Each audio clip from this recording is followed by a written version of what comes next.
Thank you very much. First of all, I extend my heartfelt thanks to Department of the Social Work, Sri Padmavati Mahila University, for giving me this opportunity to speak on a very different topic away from my routine lectures on COVID-19 protection of human rights with special reference to women's health. So before starting my topic, I extend my respects to the Vice Chancellor of Sri Padmavati Mahila University, Professor T. Jamna Madam. She is a great visionary and a well-wisher of mine, and Professor K. Murugaya sir and Dr. Malleshwaramma and all the organizing team of the Department of the Social Work. And I also thank my co-speakers and today keynote speaker, Professor Lavani and Professor V. Rajalakshmi Madam, for speaking much of my topic.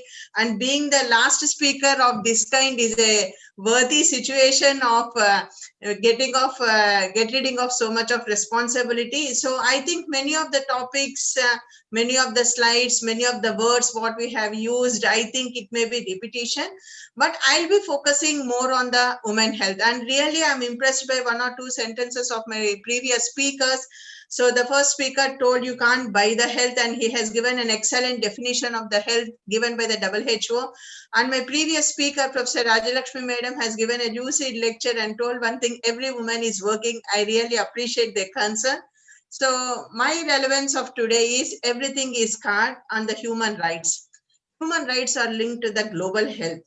The safety and protection of the vulnerable and marginalized populations is crucial to the public health, which has been realized 30 years ago in the pandemic of HIV, but it was very much contained, and the importance has again re-emphasized in the present pandemic of COVID-19. Right to health, we speak globally on various flora of all these things, and the social security, what we tell regularly, and the health system responses in COVID-19 pandemic is very, very important. And we realized how much we are lacking in all these systems, and we started trying to develop. We are running after this COVID for the past 9 months, and we in India we had a breathing time of few months because we are running late by 6 months when compared to the Western countries. This has given a great opportunity to the scientists, to the doctors, to the healthcare professionals, what to be done and what not to be done, and we have learned so many lessons, but still public are at loss. And public health surveillance is vital, and the importance has been realized by the governments and by the politicians, by the public, and still we are in the process of strengthening. COVID-19 pandemic is a global catastrophe. Everybody thought it was initially it was a simple viral disease. Initially it was thought to be a simple public health emergency, then realized which is a huge social, economic, medical crisis which we have never imagined in our lifetime. It is a new experience to all healthcare professionals. We don't know where exactly we stand. We don't know what is the new virus. We were thinking of comparing with the SARS virus and MERS virus. We want to learn so many things, but we don't know. The clinical manifestations were changing. The treatment has been changing. The protocols will be changing, and we are also running after to update ourselves. New challenges to the government. Initially, there was nothing development of the labs and everything, no PPE, no mask. From the day of March to realize we have started developing our own infrastructure, new way of living to the people, which we never imagined that we can't go out of the houses, we can't travel in the trains and buses. We have never thought that we can never go to all the important functions in our life. This is a new way which people started accepting, and all these chaotic experiences gave wiser pathways in acclimatization, because what Darwin's theory says, always we go on in the process of the learning, struggle for the existence and survival of the fittest, and we thought to be, and we are in an advantageous position that really females are being less affected when compared to the males. That is the greatest advantage what COVID-19 has given to us. And everybody know what is SARS-CoV-2 virus. Slides hit this. So severe acute respiratory syndrome, this coronavirus. And previously this type of coronavirus was not identified in human beings, and it was discovered in humans in December 2019 in Wuhan, China. COVID-19, what I will be telling about my succeeding slides, is coronavirus disease of 2019. Now we are having a new strain from the UK, that is B117, and new Andhra virus of 440K. We don't discuss about all these things, because what I want to emphasize upon this is coronavirus is not a new thing. It has been there from 1960s. But what is different? It is a novel coronavirus. It is something like a RNA virus. Why we want to learn about these two important points? This is a old virus. The genetic mutations are happening. That's why so many things are happening in this. So previously it was thought to be it's a primarily respiratory infection. So my next all succeeding slides will be COVID-19 implies that I'm telling about the SARS-CoV-2 virus causing the respiratory disease, that is COVID-19. So why do you want to understand this important thing is the crown. So what exactly is the crown? Is a kiritam, what you keep on the head. But we females, we have the Miss India, Miss Universe crown on our head. But now all the females across the globe is having a crown like a corona. So this crown, these spikes are very, very important for the mutations, for the development of the antibodies, and for the production of the vaccines and the protection from the vaccines too. So if you understand that why this virus is having so much of mutations and everything, this spike protein, this envelope protein, all these things is having. So we should understand the basic things, that the virus enters to the respiratory system and it has one receptor which enters into the lungs and everything. It has the target cells in the lungs and everything, and it starts triggering the inflammation in the body. You may be thinking that why I am telling about these basic things when I want to tell about the rights according to the human health. Why I want to tell is, what we thought initially it's a simple virus disease, what we thought it's a simple respiratory disease has been changed to the entire pathophysiology. It is affecting many of the organs in the body, either it's like a heart or the kidney or the liver, and the entire body immune system is getting affected, causing so much of problems, which is reflecting on the economy of the family.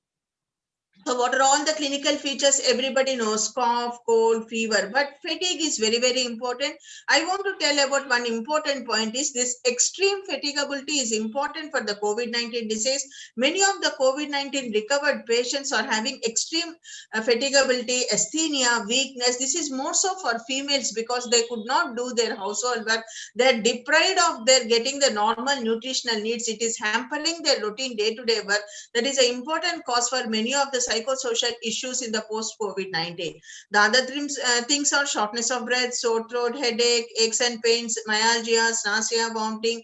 These are all very, very common. But what we should understand is, now the new variant of the virus do present with any of these manifestations, may not be having the severity, but we have to understand where exactly we stand in this post-COVID era. And you routinely know what is the method of the transmission: through droplets, direct and indirect contacts. That's why we want to go for the social distancing, fomite transmission, and outdoor transmission. This is very, very important because these days the women who are doing in the home, they have to do lot of work, the additional work of cleaning the surfaces, disinfection. This became a huge burden on the working women and also the homemakers in the home. So this method of transmission impacted mostly on the health of the females also, and we have to educate our children to take care of themselves, to protect themselves from others, and they should not infect others also. So there are different categories of people in society. What we see: asymptomatic, mildly infected, moderately infected, severely infected. People may have symptoms or not, people may not be having symptoms or not, and people may have cough or not. And in the family, if any of the patients, 4 or 5 people got affected with COVID, the woman has to take care with all different kinds of the patient at a single point of the time. So this is a complicated condition. Because I was in the COVID care centers, I'm the in charge for the COVID care centers for telemedicine consultation. We were talking with all the patients, we were talking to thousands of patients. We used to hear the problems of the females, how they used to face the difficulties in the home. And you know, the RT-PCR test and everything. And why I want to keep this slide, you know, in my practice of this 8 to 10 months in the COVID, I realized that people, men wanted to have the RT-PCR. They used to pay 3,000 rupees in the private labs. But when they wanted to test for the females, they used to take them to the government or the Sanjeevani buses. And sometimes they used to sell, because I got RT-PCR. I assume that you also get RT-PCR, then you need not go for testing like that. This kind of things also we have seen in the COVID-19 affected families. I'm not going to tell about the management of the coronavirus. Directly coming to my topic of the COVID and human health, and my previous speakers has already given a gist of how these different age groups are getting affected by my first keynote speaker and everything, starting from children, adolescent girls, young women, pregnant women, elderly women, sick women. I have seen the different categories of the people, how the human health has been affected. So first we take the homemakers. Homemakers suffered a lot. What the Rajalakshmi madam has told is, stay home, stay fit, stay safe is not suitable for the homemakers, because I have seen hundreds and thousands of women literally crying that they used to take care of their routine things. Other that all the people, they shifted to the houses. They used to cook for 10 to 20 people. The cleaning, they stopped with the maids and everything. Household works, many of the people not used to distribute the work to all the kith and kin. So they suffered a lot. Employed women, again, lot of problem is that they should balance the domestic work and the professional work. Healthy women, there is another problem that they have to take care of the affected COVID positive family members. Sick women, again, if the woman becomes sick with the COVID, that is again a big issue in the family. Medical personnel, we face a different problem, and non-medical personnel had different problem. So if you take the medical personnel, wearing PPE for 8 to 10 hours or 12 hours is a Herculean task. The girls may be having menstruating, they used to have problems of incontinence of urine, and they may not be having separate place to weaning off and this removing of PPE and everything. So lot of problems were there in the initial phases of wearing PPEs. Nursing staff suffered a lot because they used to have the shift of the works, and doctors, nursing staff were not allowed to enter into the houses, and there was a lot of chaos and confusion in the houses, and they used to leave their breastfeeding children also at that times. And I can see the fate of the many of us, how we suffered a lot. The paramedical staff, ANMs, ayas, sweepers in hospitals, all of us suffered a lot during this period. Non-medical personnel, police is the greatest. Women police also suffered a lot. Sanitary workers who worked in the hospitals and who worked in the outside also, municipal workers, panchayat workers, revenue workers, government teachers are also supported, all the revenue staff. So if you see the COVID and women health, it's not the only the COVID affected patients, but also the people who had in the different categories who served the COVID patients in the society. And during lockdown, this is a what we have seen in our country is the migrant women, migrant laborers who traveled, who walked across the country for thousands of kilometers to reach their destinations. And you know what they have suffered. They don't have proper facilities for toilets. They don't have proper facilities for the menstrual hygiene. They don't have the proper food. And if they are diabetics or hypertensives or long-standing metabolic illnesses, they are deprived of the routine medication. They don't have the ration card and everything. And we have seen good number of people died when they are traveling in the trains and everything. It was the greatest pathetic ever, which we have never seen our lifetime during the lockdown. Work in the home is again a greatest task to all the women. Work from the home for the NRIs or the software professionals is again a big task, where they used to face lots of difficulty. During the COVID crisis, there was no money, no employment, deprived, nutritional demands were there. And as already my previous speaker told, because in our tradition, our Indian women, they feed the family first. That is the greatest, what we can say, the gesture of the Indian woman. So they used to have to take the leftover food, and they could not take the nutritious food. They are not enough to what we are telling, that immune booster diets, nuts, fruits, everything. They are not offered in most of the rural India, and even in the lower middle class and upper middle class families. And the loss of family members, 1 or 2 persons may be dying in that family. Lot of psychological trauma was there. And during the post-COVID crisis, what we have seen, and education, almost 50% is at a negative side is going on. Employment, many of them lost their jobs and everything. Economy totally toppled down. So all these affected the basic right to health.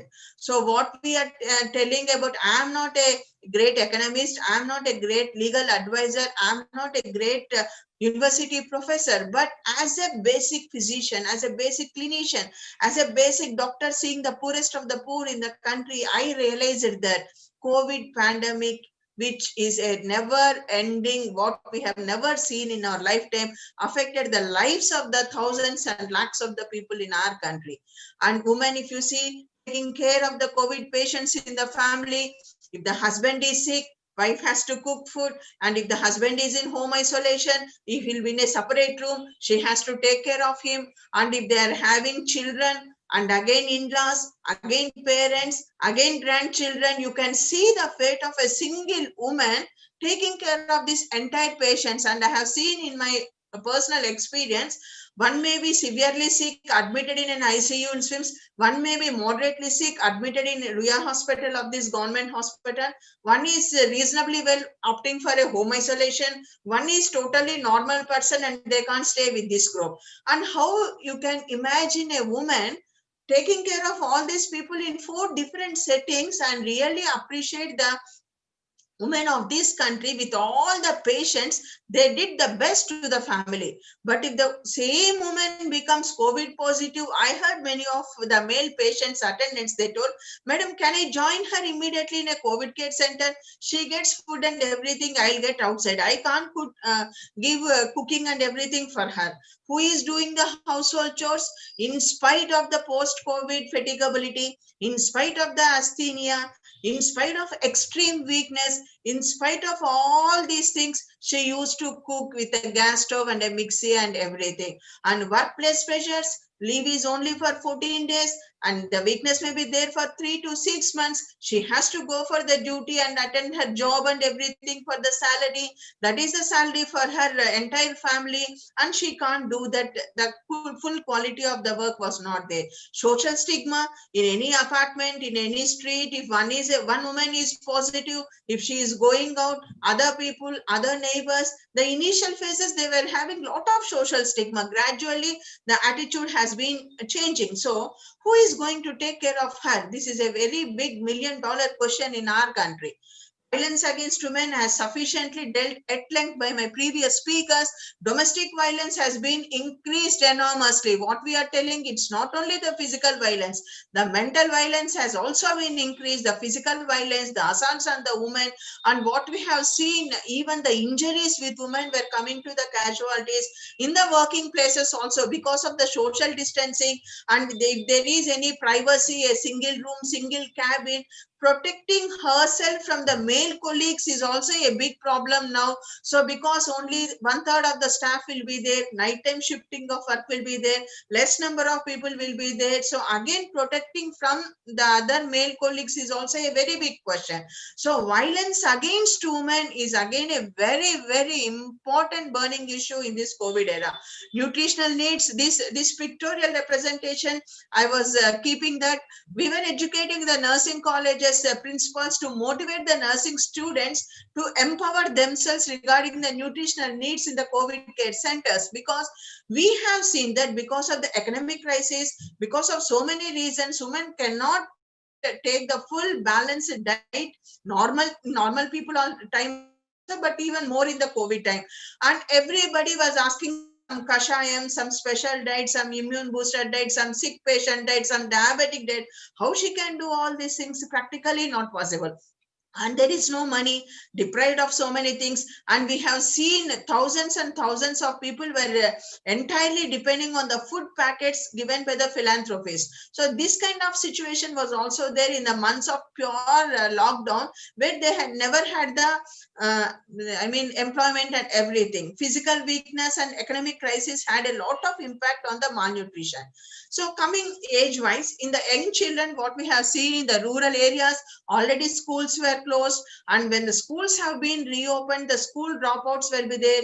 Because schools were closed, there is unavailability of the midday meals. Again, the children were deprived of the routine nutritious food and everything. So they had the episodes of the malnutrition. When you see the urban areas, online classes were there, weight gain is there, junk foods they used to take for the online, overnutrition, obesity. I have seen young girls of 9th and 10th class gaining weight of 6 to 8 kilos in the month, 6 to 8 months. Hardly 1 kilo per month is a huge weight gain what we are seeing with the online classes up to +1 and +2. This is again, we have to rethink about our educational system, how it is giving impact on the health of a child. So we have to understand that again, when you're reopening the schools, colleges, university, how you need to plan the healthy lifestyle and healthy food habits and a good physical exercise for all the students in the rural and urban areas. Coming to the young girls, obstruction to the college education because of lack of bus facility, because of lack of transport, because of afraid of sending young girls in autos and everything, traveling up to 5 to 10 kilometers. All the young girls were deprived of going to the college education, and again their parents started searching for alliances. Again they were proposing for marriages at young age. Recently also we have seen a +1 girl committed suicide in our district because she is not willing for the marriage, and continuously staying at home is an important cause for the psychological depression. Again the menstrual hygiene, some people in rural areas they were not willing for taking for the sanitary napkins also. It is having the impact on the menstrual hygiene. Again the illegal affairs, contacts, continuously availability in the houses and everything, and abortions, taking the eye pills and everything, going into the complicated stage. This is also one of the things which we are seeing in the young girls in the rural areas. Urban areas, again all the BTech people work from home, obesity, psychological stress, difficulties in managing the domestic work and professional work simultaneously, taking care of children, and there was delay in the physical consultation with the doctors because many of the people even now they are afraid that when they come to the hospitals they get COVID. But we doctors in the hospitals, how we should feel? We also feel the same thing, that we also get COVID from our patients. Care of the pregnant women, I feel personally in the rural areas, antenatal checkups have not been obstructed totally because of the regular visits of our ANM and ASHA workers. Regular vaccination has been taken care, regular supply of iron and calcium tablets has been taken care, and we in Tirupati, we had a separate facility for the pregnant COVID mothers, and all these COVID mothers were given a separate infrastructure. Even if they are coming at 4th month or 5th month till delivery, they have been taking care, and all the pregnant COVID mothers had a normal delivery facilities and a C-section facilities, and the babies delivered to the pregnant COVID mothers were also given the special consideration. So I feel personally in our setup in Tirupati like that, many of the pregnant COVID mothers had a very safe delivery and they have been taken care nicely. In urban areas, what we have seen is even the pregnant COVID mothers are afraid to come to the hospitals. They preferred for the digital consultation because of more knowledge, more education, more Google search, more WhatsApp knowledge, and half knowledge, half baked thing. They had more apprehension to the compared to the rural women. So I feel personally the pregnant women in rural areas are having more advantages than coming to the compared to the urban areas. Elderly women, this is a very important pathetic situation what we have been observed, that elderly women +50, +60, +70 years, they were deprived of the medication, the diabetic medication, antihypertensive medication. They were not taken to the doctors. Many of the people in the house, they were telling that, why do you want to live in the corona period? Why do you want to take the medicines? You can die. That was a harsh words given to the many of the women. And even they were deprived of the nutritious food. It was a real hard, bitter facts what we have seen in the rural areas. Urban areas, the same thing. Urban and rural, it doesn't make any difference. It's attitude of the people. But if you see that many of the people, what they were thinking, you lived up to 70 years, 80 years. What is the need for you to live in this corona period? Because of their economy, because of their social stigma, and because of the prioritization in the family. If your economy is getting decreased, your prioritization of spending money towards your children is increased rather than spending toward the elder people in the house. Same ways, taking the medication, taking the COVID care, giving the treatment facilities, all have been drastically changed in the COVID era, and it reflected on the health of the geriatric people. Sick patients, we have seen good number of diabetes patients, they were not taken care, their insulin was not given to them, they were stopped of taking their regular medication.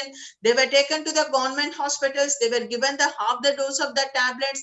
Hypertension patients, they were not taken the BP tablets. Heart disease patients, those who had stents, bypass surgeries, they were deprived of the regular medication. In our AP government, we have the Arogya Shri scheme. If they have any surgery in any hospital, for 1 year, they'll be having continuous free supply of medication.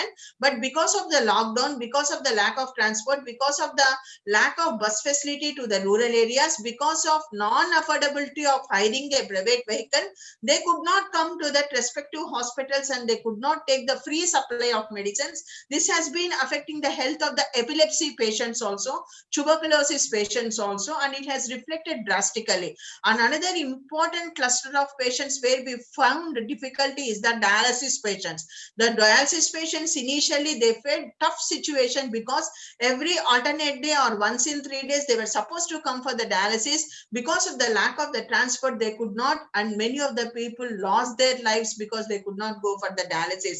The same with the cancer patients, the regular follow-up visits were hospital admissions, increased risk of COVID-19 infections, and less mortality in females is one thing which is very important. What I want to stress upon here is the delayed in hospital admissions is not only because of lack of money, lack of transport, but many of the people who had children overseas, they used to educate or motivate their parents that don't go out. If you go out, you'll get corona. We can't come and take care of you. This single sentence made mindset of many of the middle class people that in spite of having severe chest pain, in spite of having severe health problem, there was a delay in hospital consultation, delay in hospital admission, and many lost their lives in the corona, which has not been reported to many of the non-medical persons. So again, the NRA women, those who went to overseas, either US or UK, to take care of the deliveries of their children, they have taken medicines only for 6 months, but they were stuck up for 1 year. They could not get medicines there. There, the medicines were expensive. Here in the courier, they could not reach, and some people, they landed in problem. Psychological trauma, woman is there, husband is here, he got COVID, she is staying there, and she could not take care of the husband. And sometimes they lost spouses either here or US, and they could not see. And the death of the COVID patients is again a very big psychological trauma to the entire family. No regular rituals, irrespective of the religion. No friends and relatives attended the death, and no friends and relatives taken care of the survivors of the deceased patients, so that the survivors of the COVID patients who left that in that family, they were so much suffering because of that loneliness and everything. So one important thing why I kept these pictures is, if you see these two pictures, the first volunteer for the COVID vaccine is Eliza Granato. On April 2020 is again a female.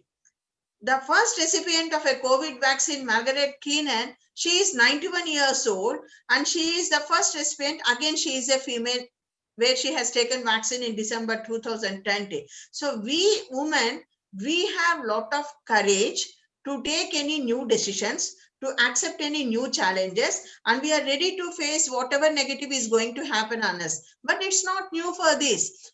In the history, in the Indian history, this is a portrait by Thomas Hickey in the Mysore in 1801. This is a pictorial representation of motivation for the smallpox vaccination in the Royal Empire of the Mysore. So 200 years ago, women showed that they have a lot of courage to accept the new viral diseases, new challenges for the management, new ways of approaching the treatment, taking care of the families and taking care of the husbands and everything. So my message for this is, whether you had a new disease now, whether you are getting a new viral disease later, and whether you are in a process of acquiring a vaccination, but the way you are going to prevent your COVID vaccination, getting COVID infection is SMS, social distancing and physical distancing, mask. I want to stress upon this mask is, I have seen in my OPs, the man will wear a N95, a branded a mask.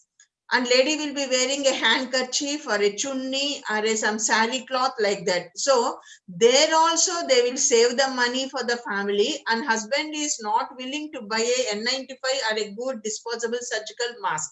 So what they have, my previous speakers were telling about the gender discrimination, the wages, how they were differencing. The treatment aspect is also having a gender differentiation, starting from the mask, starting from the sanitizer. Men will carry a sanitizer in the pocket and they say you wash with the soap and water. So that is how the attitude has been there in our families, in our setup, in our Indian customs, and it's very difficult to manage the women health in this COVID crisis. What I want to say is, I can't say stay at home because you have to move out for your survival. Stay safe when you're going out, whether you are traveling alone, whether you are in a working place, whether you are in a house. Take care of yourself. Your health is to be prioritized, and stay fit. It's a mentally fit, it's a physically fit, it's a socially fit, and you should be emotionally fit to take care of yourself and your family. And if you want to save your family, you have to save your life. When you're traveling in your flight, what the air hostess will be telling to us, when there is the oxygen levels are coming down, first keep your mask for yourself, then you take care of your child. Likewise, for the COVID also, you should say that first save your life, then you can save your family. So mask is the vaccine available now. Hand wash is the best medicine available. Distancing is the immunity. Early detection and effective treatment is the key to success. So there is an inextricable linkage between the health and human rights. Governments must prioritize protecting the most vulnerable people in the society. We need to have available, accessible, acceptable, good quality health responses more in the COVID era. Economic and social rights are necessary to support the public health. We need a team care approach. It's not the medical personnel alone. We need legal experts, we need social work experts, we need public health experts, we need the revenue and police department, we need all the departments working together. What we have done in the COVID coordination committee in the Tirupati, and a right to work, social security, access to the food, essential supplies, help in overcoming this COVID-19 pandemic. I pay my heartfelt respects and condolences to all COVID warriors who lost their lives in saving thousands of COVID patients globally, and particularly to all women who sacrificed their families with great losses in this COVID-19 pandemic. And we always pray Durga Mata with 8 hands, with all different armamentorium in her. But now the modern woman who is working from home and who is balancing her domestic work and who is taking care of the in-laws and parents simultaneously, whether overseas or in India, it's almost a replica of like Goddess Mata, and we have to take care of ourselves and we have to take care of the family. Thank you very much for giving me this excellent opportunity, and I'm ready to take back any questions. Thank you.